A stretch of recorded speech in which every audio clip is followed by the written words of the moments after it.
Body temperature. So we talked about how the blood maintains homeostasis by bringing around hormones and nutrients and oxygen and getting rid of waste. And another thing that it does is maintains a constant body temperature. And that's by allowing body temperature to kind of, well, how can I say this? You can release more or less heat to the environment. And so I have the cat and the bird. Do you know why, David? Because they're from different groups, so they'll regulate heat differently. Actually, I just put them on there because they're both warm-blooded, as opposed to like fish Oh. and reptiles. So mammals it's because one of them can swallow food and one of them can't. So. It's because mammals and birds are both warm-blooded. That's all, and they were wicked cute. If only we had a picture of two kittens, that would have been cuter. All right. So as body temperature rises, blood vessels in the skin dilate. That means open to release heat. So if you're looking at your fingers, here's a very small artery, and here's a very small vein. And so the blood comes along and it goes through, this is called the capillary bed. And so the blood's going along here. It can also go through here. So these are all capillaries.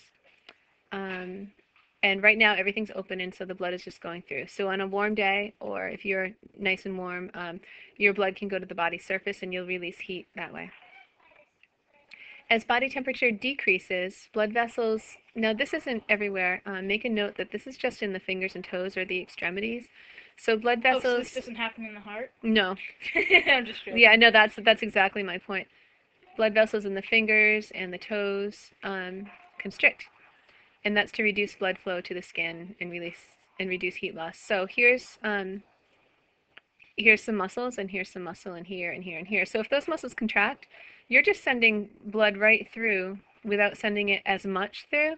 And so you're not getting any blood to this area at all. You're not getting any nutrients there. Right. And so you're always going to have enough, well, usually you'll have enough to send, to keep the cells alive.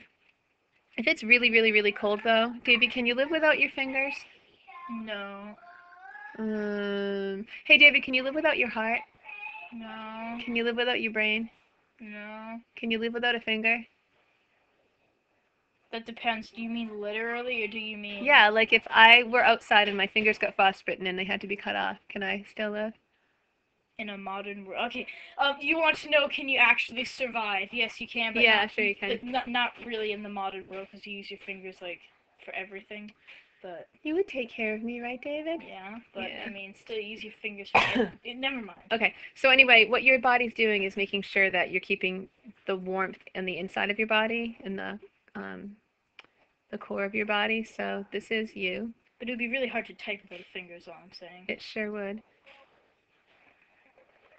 Oh, I thought you were drawing somebody whose body was as big as their arms were out there. It's kind of pathetic. But anyway, so you want to keep your I'll draw a good picture. Body warm enough. So this part has to stay warm. If your fingers, if you lose a finger or two, you can live on. And so what your body does is reroutes the blood here so that you're not losing so much heat. And Can I draw a no. picture? I'll draw the next picture. Okay, homeostasis. Okay, sorry. So if you remember homeostasis, that's the way that the body maintains a relatively constant internal environment, even when the external conditions are changing. So again, this means same.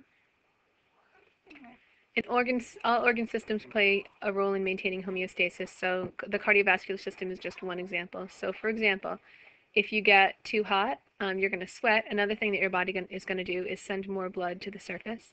If you get too cold, your body's going to shiver. And another thing that it will do is send more blood inside, like to the heart and lungs, and not send so much out to the fingers and the toes. And that'll hopefully warm you up. And that, oops, almost the end of my story. Okay, negative feedback. The body usually maintains homeostasis with something called negative feedback. Negative doesn't mean bad, it just means opposite. So changes away from the set point trigger changes in the opposite direction. So for example, you get too hot, your body does something to cool you down. That's the negative part. It goes away from the way you're going. You get too cold, and your body does something to bring you back up.